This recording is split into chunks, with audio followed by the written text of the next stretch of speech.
আসসালামু আলাইকুম ওয়া রাহমাতুল্লাহি ওয়া বারাকাতুহু ইন্নাল হামদালিল্লাহ আসসালাতু ওয়াসসালামু আলা রাসূলিল্লাহ ওয়া আলা আলিহি ওয়া আসহাবিহি আজমাইন قال الله عز وجل في القرآن العظيم أعوذ بالله من الشيطان الرجيم بسم الله الرحمن الرحيم فاذكروني أذكركم واشكروا لي ولا تكفرون صدق الله المولانا العظيم وصدق رسوله النبي الكريم সুপ্রিয় দর্শক মণ্ডলী কাছে কিংবা দূরে দেশে কিংবা প্রবাসে যে অবস্থান থেকে চোখ রেখেছেন আপনাদের প্রিয় অনুষ্ঠান ইসলাম আমরাকে দেখার জন্য নিউজ 24 এর পর্দায় সকলকে স্বাগত জানাচ্ছি, আমন্ত্রণ জানাচ্ছি আজকের এই সুন্দর আয়োজনে।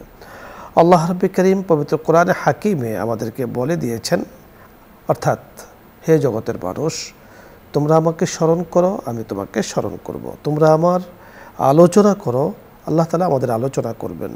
বিপদ আপদে পড়ে যখন আমরা আল্লাহ তাআলার উপরে ভরসা করব, আল্লাহ তাআলার উপরে আমরা সকল কিছুকে অর্পণ করে দিব, আল্লাহ রাব্বুল কারীম আমাদেরকে হেফাজত করবেন। এবং আল্লাহ তাআলা বলেছেন, যত নেয়ামত আল্লাহ তাআলা আমাদেরকে দিয়েছেন কৃতজ্ঞতা জ্ঞাপনের কথা বলেছেন এবং বলেছেন ওয়ালা তাকফুরুন, কোনো নেয়ামতের অস্বীকার করবা না, না শুকরিয়া করবা না। অনেক সময় অনেক মানুষ আছে না বুঝে বিপদ আপদে পড়ে সে অনেক কিছু হারিয়ে ফেলে, অর্থাৎ তার যা করা দরকার সেটা সে না করে অন্যটা করে। অনেক সময় ঈমান হারার কথাবার্তা সে বলে, যা অত্যন্ত গর্হিত, অত্যন্ত নিন্দনীয়। আজকে তাই আমরা আলোচনা করব বিপদ আপদে আল্লাহ তাআলার উপরে ভরসা রাখার গুরুত্ব ও তাৎপর্য। এই নিয়ে কথা বলবেন বিশিষ্ট ইসলামী চিন্তাবিদ, মিডিয়া আলোচক, মিডিয়া উপস্থাপক শেখ মুফতি শহীদুল ইসলাম খতিব হযরত ওমর বিন খাত্তাব রাদিয়াল্লাহু তাআলা আনহু, মাদ্রাসা মসজিদ কমপ্লেক্স, মিরপুর, ঢাকা। সাথে আছে আমজাদ হোসেন হেলালি। আসসালামু আলাইকুম ওয়া রাহমাতুল্লাহ। ওয়া আলাইকুম আসসালাম ওয়া রাহমাতুল্লাহ। জি মুফতি সাহেব কেমন আছেন? আলহামদুলিল্লাহ, কেমন আছেন আপনি? আলহামদুলিল্লাহ, আল্লাহ তাআলা খুব ভালো রেখেছেন। আমরা আপনার কাছে জানবো যে মানুষ, আল্লাহ তাআলা জগতে অনেক নেয়ামত দিয়েছেন, তামাম মাখলুকাতকে দিয়েছেন, বিশেষ করে মানব জাতিকে দিয়েছেন। এবং আল্লাহ পাকের নেয়ামতের শুকরিয়া আল্লাহ তাআলা দাররান ও সাররান, দুঃখে সুখে সর্বাবস্থায় আদায় করতে বলেছেন। এবং এর মধ্যে কিন্তু অনেক ভালো কিছু পাওয়া যায়। যেমন আমি সুখে যখন থাকব তখন আমি শুকরিয়া আদায় করব, আর দুঃখে যখন থাকবো না শুকরিয়া করব, এটা কিন্তু উচিত নয়। এই জন্য আল্লাহ তাআলা বলে দিয়েছেন ওয়াশকুরু লি ওয়ালা তাকফুরুন, তোমরা আল্লাহ পাককে শুকরিয়া আদায় করো, না শুকরিয়া করো না। কারণ রোগে থাকলেও তো সে আল্লাহ পাকের তত্ত্বাবধানে আছেন, সুখে থাকলেও আল্লাহ তাআলা তত্ত্বাবধানে আছেন। তো বিপদ আপদে একজন মানুষ আল্লাহ তাআলার উপরে ভরসা রাখার গুরুত্ব রয়েছে, তাৎপর্য রয়েছে, প্রয়োজনীয়তা রয়েছে। আপনার কাছে এই সম্পর্কে আমরা আলোচনা শুনব। ইন্নাল হামদুলিল্লাহ ওয়াসসালাতু ওয়াসসালামু আলা মান লা নাবিয়্যা বা'দ ওয়া সাল্লাল্লাহু তাআলা আলা খায়রি খালকিহি মুহাম্মাদিন ওয়া আলিহি ওয়া আসহাবিহি আজমাইন। আম্মা বা'দ, ফাআউযু বিল্লাহি মিনাশ শাইতানির রাজীম। বিসমিল্লাহির রাহমানির রাহিম। ইন্নাল্লাহা মা'আস সাবিরিন ওয়া ক্বালা আল্লাহু তাআলা ওয়া মান ইয়াতাওয়াক্কাল আলাল্লাহি ফাহুয়া হাসবুহু। সদাকাল্লাহুল আযীম ওয়া সাদাকা রাসূলুহুন নবিয়্যুল কারীম ওয়া নাহনু আলা যালিকা লামিনাশ শাহিদিন ওয়াশ শাকিরিন আলহামদুলিল্লাহি রাব্বিল আলামিন।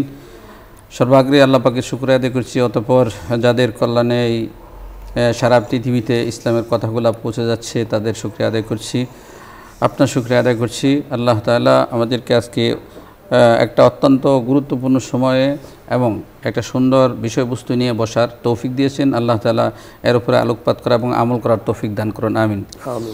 আপনি যতটুকু বলেছেন যে আল্লাহ তাআলা বলছেন ওয়া ইন তাউদ্দু নি'মাতাল্লাহি লা তুহসুহা।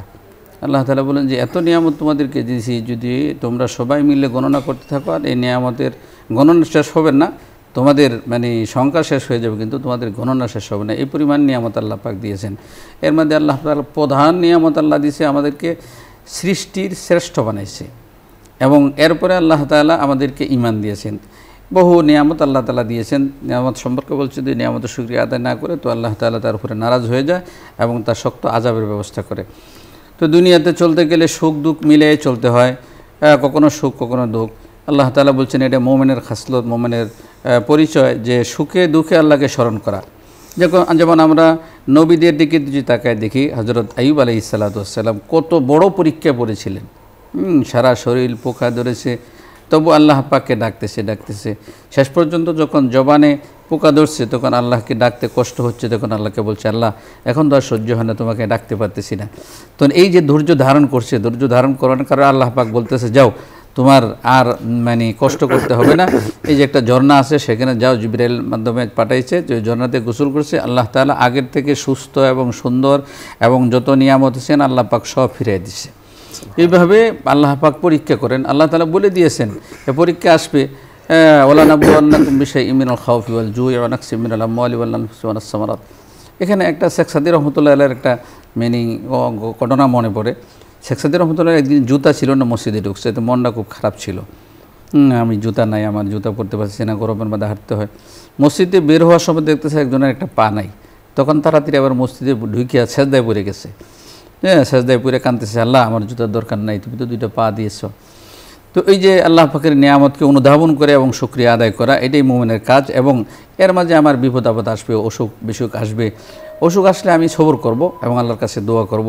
হ্যাঁ, অসুস্থ অবস্থায় আল্লাহ পাক যে নিয়ামত দান করছে, যে অসুস্থ অবস্থায় যখন বান্দা দোয়া করে আল্লাহ পাক তার দোয়াকে কবুল করে নেয়। হ্যাঁ, এবং অসুখের দ্বারা আল্লাহ তাআলা তার গুনাহকে মাফ করে দেয়। তো এই জন্য আমাদের উপরে যখন এই মুসিবত আসে তখন ভেঙে না পড়া, দেখা যায় দেখতে হবে যে রাসূলুল্লাহ সাল্লাল্লাহু আলাইহি ওয়াসাল্লাম এইগুলোকে কীভাবে মোকাবেলা করছেন, সাহাবায়ে কেরাম এগুলো কীভাবে মোকাবেলা করছেন এবং নবী রাসূলরা কীভাবে মোকাবেলা করছেন। আমরা যদি ঠিক সেই পথ অনুসরণ করি, জেনে শুনে বুঝে যদি অনুসরণ করি, তা নিশ্চয়ই আল্লাহ তাআলা বলছেন ইন্নাল্লাহা মা'আস সাবিরিন, আল্লাহ পাক অবশ্যই ধৈর্যকারীদের সাথে। আপনি বড় চমৎকার বলছিলেন। দর্শক মণ্ডলী, আজকে আমরা অত্যন্ত গুরুত্বপূর্ণ একটি বিষয় নিয়ে আলোচনা শুরু করেছি। বিপদ আপদে আল্লাহ পাকের স্মরণ অত্যন্ত জরুরি। মনে রাখতে হবে, ইবলিস আমাদেরকে বিপদে নিক্ষেপ করার জন্যে, আমাদেরকে আযাবে নিক্ষেপ করার জন্যে, আমাদেরকে পদস্খলিত করার জন্যে, পথ হারাবার জন্যে অনেক পদক্ষেপ সে নিয়ে থাকে।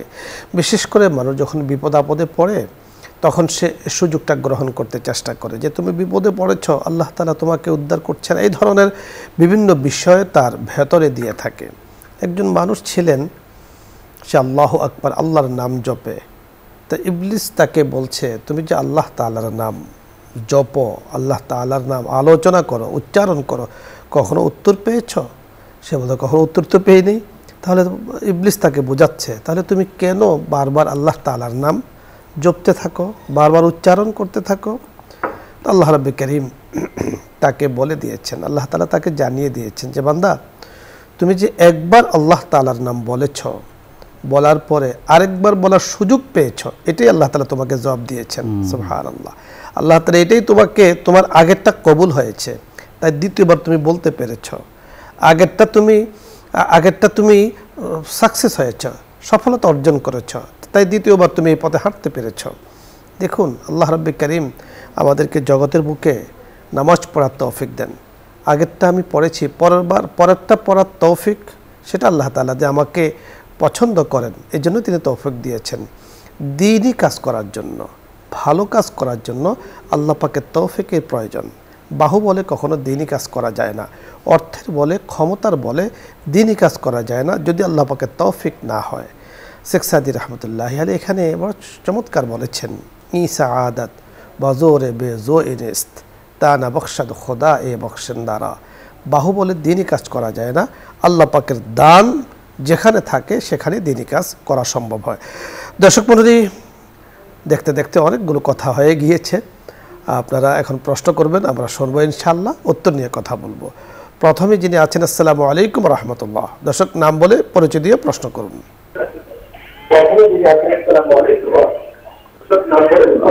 ওয়ালাইকুম সালাম। টিভির ভলিউম কমিয়ে প্রশ্ন করুন। ওয়ালাইকুম আসসালাম রাহমাতুল্লাহ। জি জি, টিভির ভলিউম কমিয়ে কথা বলি।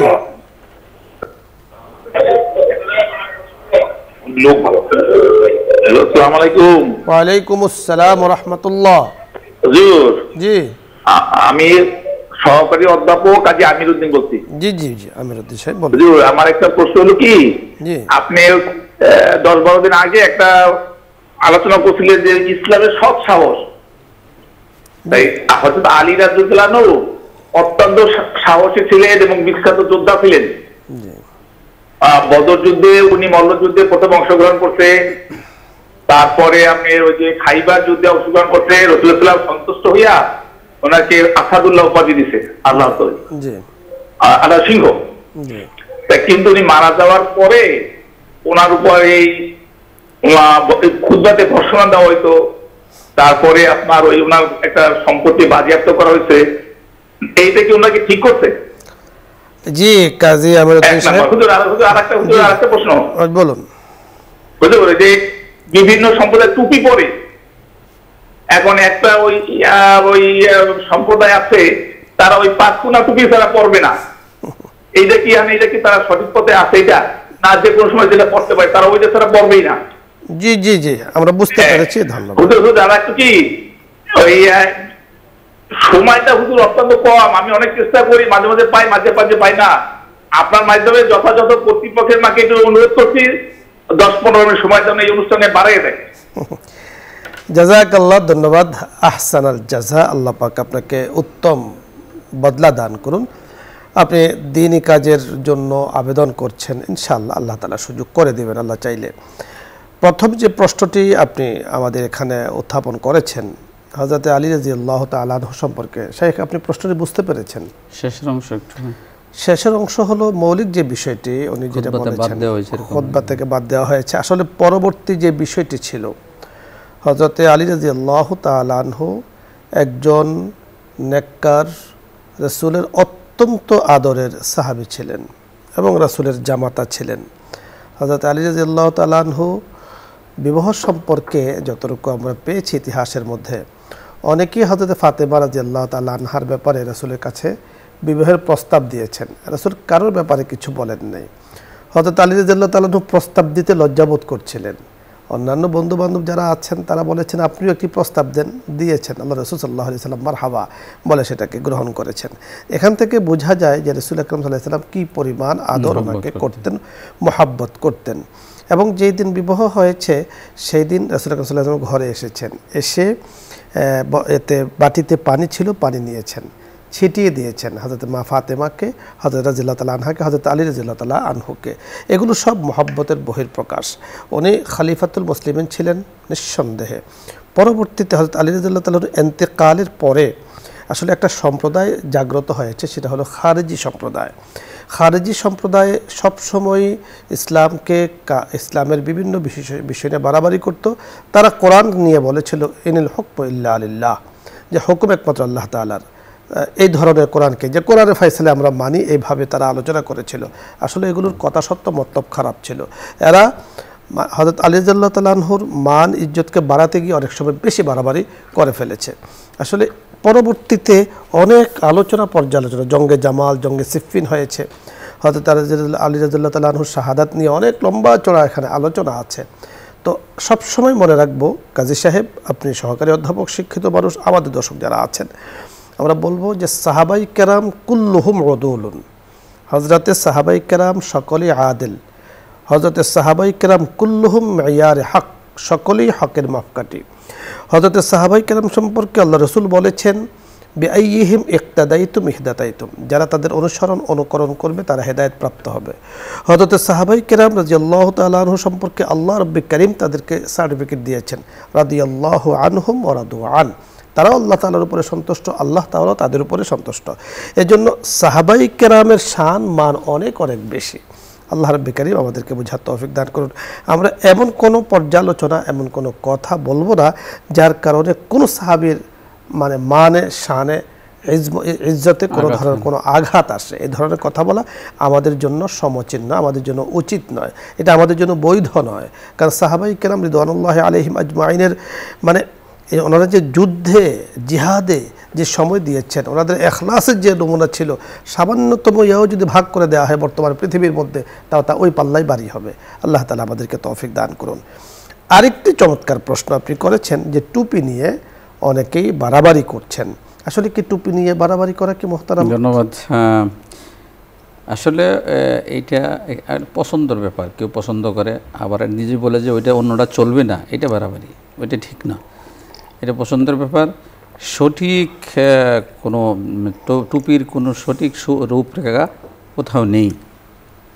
টুপির কোনো সঠিক রূপরেখা এতটুকু আছে তিরমিজি শরীফের মধ্যে কালানসুয়াতুন, হ্যাঁ কালানসুয়া শব্দের অর্থ আছে টুপির কথা আছে, এবং মুস্তাতিলাতুন, টুপির কথা আছে যে টুপিটা হবে একটু বলে যে পুরা মাথাটা ডেকে থাকে, অর্থাৎ লম্বা টুপি আপনি পরবেন, বড় টুপি পরবেন, যার কারণে মাথাটা ডেকে থাকে, যেন পুরোটা ডেকে থাকে। এই যে আমার টুপিটা যেমন পুরোটা ঢেকে আছে, এই ধরনের পুরোটা যেন ডেকে থাকে। টুপির কথা আছে। এখন যেটা উনি বলছেন যে পাঁচ এটা ছাড়া চলবে না, মানে আসলে টুপি নিয়ে এই ধরনের বাড়াবাড়ি আমরা বলবো যে আল্লাহ রাসূল সাল্লাল্লাহু আলাইহি ওয়াসাল্লামের সুন্নাহটা মূলত আমরা যেন পালন করতে পারি, সেটা হলো মৌলিক বিষয়। হ্যাঁ, আমরা এখানে এতটুকু বলতে পারি, হয়তোবা কোনো জায়গাতে মানুষকে টুপির উপরে আদত বানানোর জন্য, টুপির অভ্যাস বানানোর জন্য, ছেলেদেরকে আমলে রূপান্তরিত করার জন্য অনেক সময় অনেকে প্রতিষ্ঠানের কিছু নিয়ম করে থাকেন। প্রতিষ্ঠানের নিয়ম আর শরীয়তের সুন্নাত, এটা প্রতিষ্ঠানের একটা নিয়ম বাচ্চাদেরকে আমলে আনার জন্য এটা করতে পারেন। এতে কিন্তু আমরা দোষের কিছু আমরা দেখছি না। কারণ দেখুন, আমরা দেখেছি অনেক প্রতিষ্ঠানে মাদ্রাসার ছেলেদের আখলাক বানানোর জন্য, তবিয়ত বানানোর জন্য, সুন্নাহ অনুযায়ী চলার জন্য অনেক নিয়ম কারণ তারা করে থাকেন। তো এগুলোকে নিয়মের মধ্যে রাখা, এগুলোকে আবার শরীয়তের মধ্যে ঢুকিয়ে দেওয়া, এটা কিন্তু উচিত। যেমন এক ধরনের টুপি হলে একটা ভালো, তা দেখতেও ভালো লাগে, জন্য হয়তো প্রতিষ্ঠান করে থাকে, কিন্তু এটা নিয়ে বাড়াবাড়ি সকলে যেন একই পোশাক, একই টুপি হয়, একই জামা হয়, এটা হতে পারে, এটা একটা ইউনিফর্ম ছাত্রদের থাকতে পারে, এতে কোনো দোষের কিছু অন্তত আমরা দেখছি না। পরে দর্শক, আসসালামু আলাইকুম ওয়া রাহমাতুল্লাহ।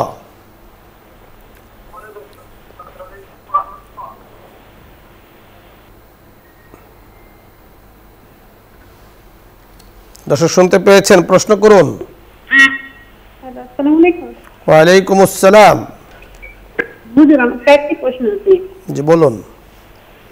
হুজুর, কেউ যদি সরকারি চাকরি করে, তার ছেলে মেয়ে যদি একটা প্রতিবন্ধী থাকে, এখন সরকার তো নিয়ম করছে যে পেনশনের টাকা বাবা মারা গেলে, মা মারা গেলে সেই প্রতিবন্ধী বাচ্চা পাবে। সে প্রতিবন্ধী মেয়ে যদি, ওরা দুই বোন থাকে, যে প্রতিবন্ধী মেয়ে একাই ওই টাকা পেনশনের টাকাটা পাবে, না ওর ওই বোনও পাবে হুজুর? আর হুজুর, আমার তো দুইটা মেয়ে, ছেলে নাই, তাহলে হচ্ছে জমি হচ্ছে যদি তো দেওয়া যাবে না তার নামে, কিন্তু হচ্ছে জমি যদি দেওয়া হয় তাহলে কি গুনাহ হয় হুজুর? কবিরা গুনাহ হয়? আর হচ্ছে বিঘা প্রতি কতটুকু আলবা বের হয়? আর ব্যাংকের টাকারও কি আলবা বের হয় হুজুর? আর ধন্যবাদ। আমরা প্রথম যে প্রশ্নটি করেছেন বুঝতে পেরেছেন, সরকারের যে ভাতা নির্ধারণ করেছেন, একটা হচ্ছে সরকারি নিয়ম আর শরীয়তের নিয়ম। তো এই সন্তান তো সবাই পাবে, যেটা বলছে প্রতিবন্ধী সন্তানরা পাবে, এইটা সরকারি নিয়ম। কিন্তু মা বাবার সম্পদ যেটা রেখে গেছে, এটা সব সন্তানেরাই পাবে, অবশ্যই পাবে। আর দুই নম্বর হচ্ছে যে জমি লিখে দেওয়া তো নিষেধ, এটা করা যাবে না। ওই অন্য আত্মীয়রা পাবে, যেহেতু ছেলে নাই মেয়ে আছে, অন্য আত্মীয়রা পাবে। এখন যদি আপনি লিখে দিয়ে যান তো তাদের হক নষ্ট করা হইলো। অতএব শরীয়ত নিরুৎসাহিত করে এই ব্যাপারে। চমৎকার বলেছেন, ধন্যবাদ আপনাকে। দর্শক মণ্ডলী, আপনাদের সকলকে ধন্যবাদ জানাচ্ছি। আজকের এই সুন্দর আয়োজনে আপনারা শরীক হয়েছেন। আল্লাহ রাব্বুল কারীম শরীক থাকার তৌফিক দান করেন, আমিন ইয়া রাব্বাল আলামিন। এখনই দোয়া হবে, দুরূদ ইস্তিগফার পাঠ করি। আল্লাহুম্মা সাল্লি আলা সাইয়্যিদিনা ওয়া নাবিয়্যিনা ওয়া শাফী'িনা ওয়া হাবিবিনা ওয়া মাওলানা মুহাম্মদ সাল্লাল্লাহু আলাইহি ওয়া আলা আলিহি ওয়া আসহাবিহি ওয়া বারাকা ওয়া সাল্লাম। আস্তাগফিরুল্লাহ রাব্বি মিন কুল্লি যামবিন ওয়া আতুবু ইলাইহি। لا حول ولا قوة إلا بالله العلي العظيم. الحمد لله رب العالمين، والصلاة والسلام على سيد الأنبياء والمرسلين وخاتم النبيين وعلى آله وأصحابه أجمعين. آمين. ربنا ظلمنا أنفسنا وإن لم تغفر لنا وترحمنا لنكونن من الخاسرين. اللهم آمين. رب ارحمهما كما ربياني صغيرا.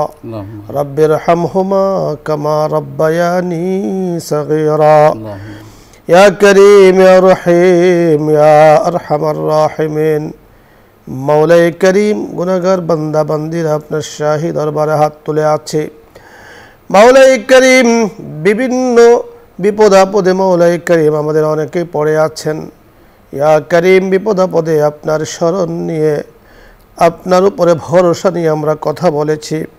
মেহেরবানি করে আমাদের আয়োজনকে, ইসলাম আমরাকে, আয়োজক বিন্দুদেরকে ইয়া আল্লাহ যাদের মাধ্যমে এত বড় খেদমত হচ্ছে, আপনি কবুল ও মঞ্জুর করে নেন। আল্লাহুম্মা আমিন। আমাদের আলোচনাগুলোকে আপনি কবুল ও মঞ্জুর করে আমিন, নেন। আমিন। ইয়া আল্লাহ, দুনিয়া আখিরাত আমাদের জন্য কল্যাণের ফয়সালা করে দেন। আমিন। ইহকালীন বিপদ পরকালীন বিপদ থেকে আমাদেরকে হেফাজত করেন। আল্লাহুম্মা আমিন।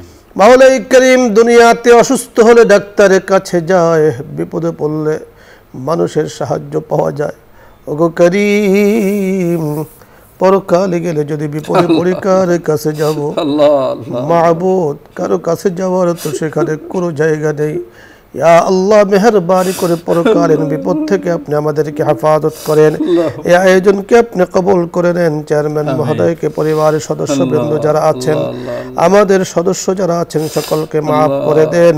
সব বিপদ আপদ থেকে আমাদেরকে হেফাজত করেন। আপনার হাবিবের উসিলায় মেহেরবানি করে আমাদের দোয়াকে কবুল করে নেন। আমিন। বিহরমতে সাইয়্যিদুল মুরসালিন, আলহামদুলিল্লাহি রাব্বিল আলামিন।